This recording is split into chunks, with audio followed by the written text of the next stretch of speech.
Okay, great. So what I'll do is just a very brief update a little bit about Africa. I will try to convince you that Africans are blockchain intuitive for three reasons. So there's none of these explanations and convincing and pulling teeth and coming up with all these, metaphors of it's a vending machine. It's like, I don't know what, the software of trust or all these kind of things. They get it. They understand the connection between mental health, physical health, and financial health, which is something that the US health system completely ignores, And so the business model in all excludes patients, and therefore they are a detached stakeholder from the economic environment. And the importance of having a bi-directional relationship where we not only just send our stuff, but actually we start and take their stuff. And one of our companies, for example, just contracted with the NHS. And at the end, hopefully convince you that blockchain is impact and impact is blockchain. So Africa is huge, it's young. I'm like super old. In general, I'm old. When I sit in New York with all the crypto anarchists, I'm like the oldest in the room. But in Africa, it was like, are you still alive? So they're like younger than 20. The mobile penetration that one of the speakers before me mentioned is super important. We're talking over lunch. I was saying, I asked him, do you have a phone? And then like, just one. We have three, right? One for business, one private, and one for crypto and the mistress. So that's what they're having. Obviously, their major GDP comes out of agribiz. So again, agriculture is very important. So the micro, small to medium-sized enterprises. And so it's a little bit false to do the B2B, B2C, because every C is a B. Everyone's a business. And so we can see that already distributed nature of a C to C to C to C to C. They are naturally decentralized. It is important to understand the nature of the sovereign debt and the societal debt that is structured. It is not inherent. Africa is rich. Africans are poor because it's structured in a way that other countries extract that to their benefit. And this goes not just in cases of money, but also if you want carbon footprint, the effect of climate, and so on. They pay high costs on remittances from centralized entities, so that is why it's important for them to liberate themselves in a peer-to-peer network, because when we do it peer-to-peer, there's less fees, there's less friction, less capital leakage, and more stays in everybody's pockets. So you can't speak of Africa as a thing, and no, Kenya is not the capital of Africa. There are multiple countries there, and I am fortunate to speak Arabic, French, and English, and I have to admit that I'm still working on my Kiswahili, but these are very distinct economic regions of around 400 to 600 million people in each economic region. And since the creation of the free trade agreement, the movement, the trans-border transactions have become way easier than what we could imagine. You can see that it's a startup continent and everything is interconnected. Fintech, of course, a huge importance. Agribiz, some enterprise because we do have multinationals that are in most capitals of the states in Africa. Health tech is important and growing in importance because of now COVID and more pandemics coming on. And I will say in parentheses, because that could be a whole talk in itself, how Africa dealt so much better with COVID than most of us. Logitech and EdTech, of course, are also important. You can see the market growth. The market growth is exceptional.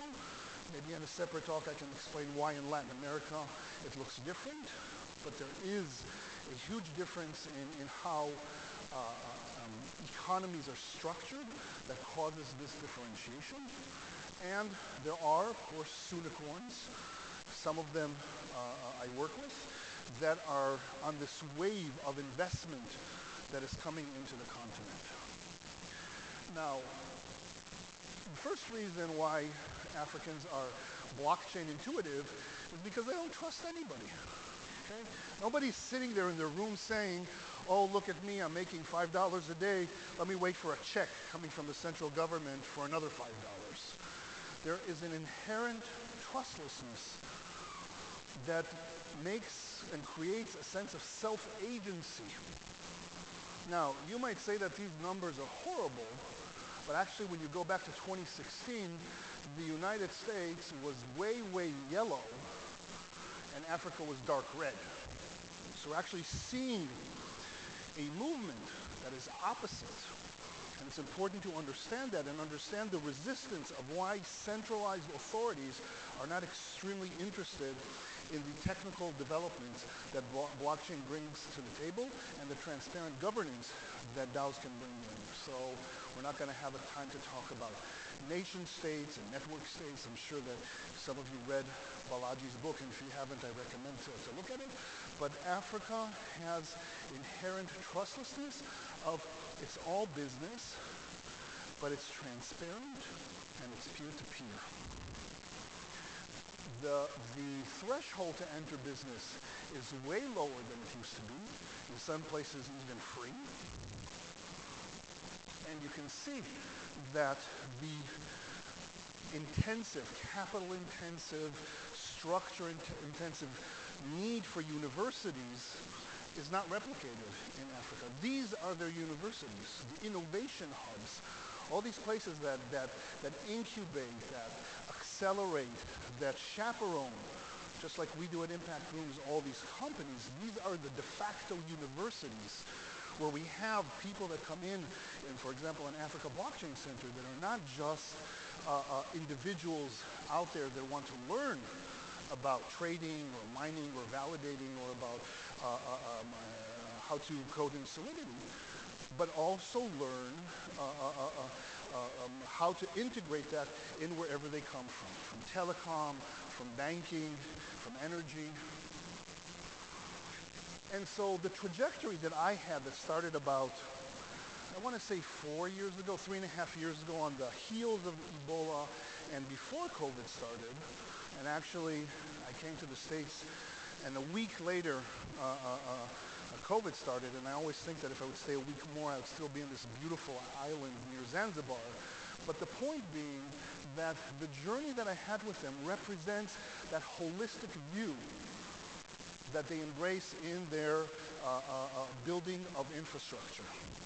So from health, off your record, to universal patient portals, to lending, to women empowerment, TWA, African Center of Excellence, and the African Blockchain Center. They understand digital money. I love this idea of local currencies. So you actually come into villages, and it's geo-fenced, which means that when you leave the village, it doesn't work anymore. So if I make $100 a month, I give $100 worth of Alex coins, and with these Alex coins, I can perform electronic bartering, saving my fiat and my cash is trash for things like healthcare, education, and so forth that I cannot do with this electronic bartering. So they love their local currencies. They've been doing this with M-Pesa for 12 years. Regulation is getting way better, and this is changing. I already since then changed. Windhoek in Namibia now said that actually went through. Central African Republic allows Bitcoin to be a legal tender. So it's not surprising that the 3 of the top 10 utilizers are in Africa. And so it's not a hedge against inflation, which everybody points out here in the US saying, oh, you see, you were wrong, blah, blah, blah. It's against hyperinflation. Because even with forced volatility, by macroeconomics, it is still better than what happens in Turkey, in Venezuela, and in Argentina. This is a long list to show you the richness of the types of, this is all healthcare and blockchain in Africa, where they work in Africa for Africans, by Africans. They prioritize the rural areas. They mainstream with partnership. I don't know what happened. And so maybe, And so you can see that it is I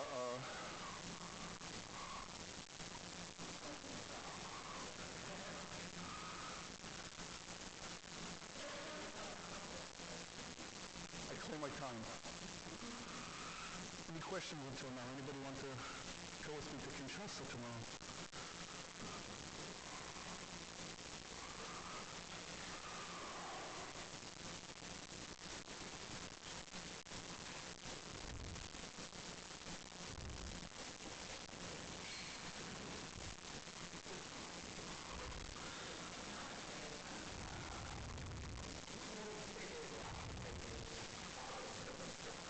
So there are numbers. The adoption rate, the highest one is in Kenya, which is 15% of the population, then followed by Nigeria, which is 12%. But in terms of blockchain know-how, that is way higher. You have at least half, if not more, than the population. If you talk to people about, they have different names. If you talk in Nigeria about Bitmama, if you talk in Ghana about Bitmani, if you talk about, different places have different names to it. But again, it's not a stretch from M-Pesa. Thank you so much. So next slide. It's really all about capacity development. And so when companies come to me and say, Alex, could you introduce me to the minister of, or could you introduce me to the governor of, I say, are you planning to invest in developing capacity? Will this bring jobs? Will this bring knowledge? And if the answer is no, then I say, no, thank you. They had enough techno-colonialism in their life. Okay, so the idea is to help them build their own infrastructure. Next. And here to show that they're really not only within the state, but within the regions, and like I mentioned, also international. So there's a lot of connection of exporting African technology to Latin America because the understanding and the needs are similar. We're not talking about problems of the worried well, or how can I invent a juicer for $800 when I can actually squeeze a lemon with my own hand. And at the end, all what I want to say is that, and I wrote a post on it in LinkedIn, blockchain is better, like bacon, everything's better with blockchain. Then I got, a couple of remarks, I'm a vegan, so like broccoli, I don't know, it's better than, but the point being that all the tools that you have built, the DAO, the decentralized clinical trial management, and just so we be sure, okay, what everybody calls decentralized CTMS, it's not. If it doesn't have blockchain, it ain't decentralized. So all these, I have a webcam, telehealth, as if, that's the best thing that was, invented in the last 2 years. That's not decentralized. So using that, supply chain, which we had multiple talks about, tokenization. So for those who know me, the idea of incentivizing behavior by transforming patients from being health service consumers to health, and thanks to blockchain, also wealth producers. That is really the key. Our business model in the US is very simple. It's based on consumption, every pill for every ill, every test for every pest. And so it's the more I consume, the better it is. So as a pain doctor, if I would just talk to a patient, they would leave. My CFO would look at me and say, are you crazy? Where's the pump? Where's the stim? Where's the opioids? Where are the patches? Where are all the things? So we need to transform to be, for him to be wealth producers, and also stop the data asymmetry, because I know where all the toilet paper and hand sanitizers are hiding. We need to teach, export, mention, and so think of me in the middle of the three: emerging technologies, emerging markets, and emerging business models. We need to incorporate all the three. Think about the DeFi elements, and think about how you can decentralize your finances, because if you're not thinking about it, you're only going partial. And so a new dawn is rising. Asante sana. Thank you very much.